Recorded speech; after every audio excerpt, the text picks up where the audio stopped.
ഞാനൊരു ചെറിയ ഒരു കഥ പറയുകയാണ്.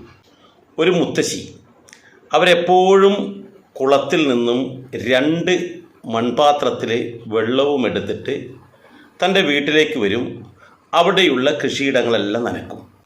എന്നാൽ ഈ 2 മൺപാത്രം ഉണ്ടല്ലോ, അതിലൊരു പാത്രത്തിന് ചെറിയൊരു തുളയുണ്ടായിരുന്നു, ഒരു ഓട്ടക്കലമായിരുന്നു. മുത്തശ്ശിക്ക് അത് മൈൻഡ് ചെയ്യാറില്ല. മുത്തശ്ശി എപ്പോഴും എന്ത് ചെയ്യും, ഈ 2 മൺപാത്രത്തിനും വെള്ളമെടുത്ത് 2 കൈകളിലുമായിട്ട് എടുത്തുകൊണ്ട് ഇങ്ങനെ എപ്പോഴും നടന്ന് എവിടെ വരും, തൻ്റെ കൃഷിയിടത്തിൽ വന്നിട്ട് അവിടെ എപ്പോഴും നനയ്ക്കും, പോവുകയൊക്കെ ചെയ്യും. പക്ഷേ ഈ അവസരത്തിൽ ഈ ഓട്ടയായിട്ടുള്ള മൺപാത്രം ഉണ്ടല്ലോ, ആ മൺപാത്രത്തിന് എപ്പോഴും ഒരു വിഷമം. എന്താണെന്ന് വെച്ചാൽ, എൻ്റെ ഈ തുളവീണ പാത്രം കൊണ്ട് എന്ത് ഗുണമാണുള്ളത്? കുളത്തിൽ നിന്ന് ഇത്രയും വെള്ളമെടുത്ത് ആ സ്ത്രീ ഇങ്ങനെ ചുമന്ന് കെട്ടി വരുമ്പോഴും അതിന് പകുതി വെള്ളം മാത്രമല്ലേ എനിക്ക് അവിടെ എത്തിച്ചു കൊടുക്കാൻ പറ്റുന്നുള്ളൂ എന്നുള്ളൊരു വിഷമം.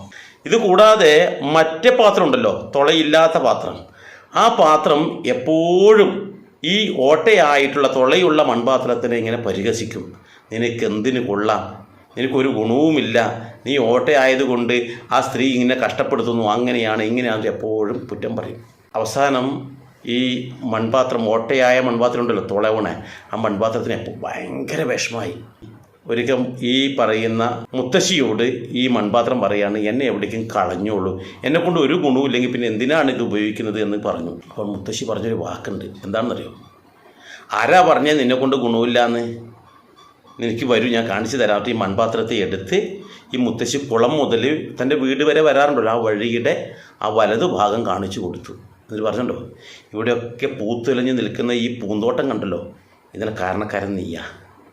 നിനക്ക് തുളയുണ്ട് എന്ന് അറിഞ്ഞുകൊണ്ട് തന്നെയാണ് ആ കുളത്തിൽ നിന്നും വെള്ളമെടുത്ത് വരുന്ന ഈ വഴിയിലൊക്കെ തന്നെ ഞാൻ എന്ത് ചെയ്തത്, വിത്തുകൾ, നല്ല ചെടികളുടെ വിത്തുകൾ ഇങ്ങനെ ഇട്ടത്. അപ്പോൾ ഈ വരുന്ന വഴിയിൽ എപ്പോഴും ഈ തുളയായ പാത്രത്തിൻ്റെ ആ ഭാഗത്ത് നിന്ന് വെള്ളം ഇങ്ങനെ വീണിട്ട് ഇത് എപ്പോഴും ഇവിടെ നനച്ചുകൊണ്ടാണ് ഞാൻ അവിടെ എത്തുന്നത്, തുളയുള്ളത് കൊണ്ട്, അറിഞ്ഞുകൊണ്ടാണ്. അപ്പോൾ ആ നനവാണ് ഇന്ന് ഈ പൂത്തു നിറഞ്ഞ പൂന്തോട്ടത്തിന് കാരണം. അപ്പോൾ നീ ഒരു ഗുണമില്ലാത്തവനാണെങ്കിൽ ഇത്രയും വലിയൊരു പൂന്തോട്ടം ഉണ്ടാവുമോ ഇവിടെ? അപ്പോൾ നിനക്ക് നിൻ്റെതായ ഗുണമുണ്ട്, പക്ഷെ നീ അത് തിരിച്ചറിയുന്നില്ല. ഇത് ഞാനിപ്പോൾ ഇവിടെ പറയാൻ കാരണം എന്നറിയോ? ഇത് തന്നെയാണ് നമ്മുടെ അവസ്ഥയും. നമ്മുടെ ഓരോ ആൾക്കാരും ചിന്തിക്കും, എനിക്കൊരു കഴിവുമില്ല, ഞാൻ ഒന്നിനും കൊള്ളാത്തവനാണ് എന്ന് ചിന്തിക്കുന്നുണ്ടെങ്കിൽ അത് തെറ്റാണ്. നിങ്ങൾക്ക് നിങ്ങളുടേതായ കഴിവുണ്ട്.